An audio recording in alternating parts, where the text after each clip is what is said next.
Ukraine is the #1 leader in drone applications in the world, and we are trying to give some of their companies the best opportunities to grow by offering, for instance, test areas here in Denmark. The security need of Europe right now is to be able to protect itself, because we're in a full-scale hybrid war. And because of that, we are investing money into companies that are developing security technologies. For instance, drones and also anti-drone systems.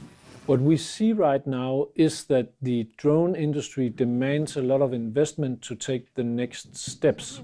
The good thing is that based on the money we got from the European Union, with other investments from other funds, there's more than 90 million euro invested since 2021. It's a lot of money, but we have to remember that the United States are investing 20 times as much money in new companies, and China 40 times as much. So it is a great success story.